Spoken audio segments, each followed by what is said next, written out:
এখানে গাড়িটা থুয়ে গেলাম, ভালো করে ধুয়ে মুছে চকচকে করে দিবে। আমি ওদিক থেকে ঘুরে এসে লিছি। তোমার গাড়ি তো ধুয়ে দেবো, তোমার গাড়ি নিয়ে আসো।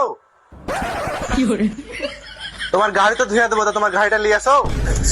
এই তোরা শালা গাড়ি, তুই বুঝবি না, ঠসাকে ডাক। ও মিস্ত্রি, এটা কি বলছে দেখো। হরেন তোমার খারাপ হয়ে গেছে গো, দেখো বাজছে না।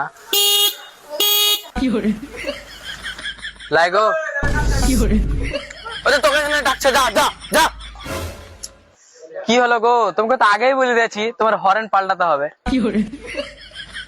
লোকগুলো না হরেন কেন বাজে না কে জানে। চলো দিনই দেখি। গাড়িটা ভালো করে ধুয়ে মোবিলটা পাল্টে দিস। আরে কালা, একে ভালো করে বুঝিয়ে দিস। কি ভুলে গেল? মোবাইলটা পাল্টে আর গাড়িটা ধুয়ে দিতে বললো। আমি মোবাইল পাল্টেছি, তুমি গাড়িটা ধুয়ে দাও। ব্রেক ভেঙে দিতে বললে? তা ঠিক আছে, কোনো সমস্যা নাই। আরে কত মোবাইল হচ্ছিস রে তুই? আরে শালা ব্রেক কই, এ করেছে কি রে?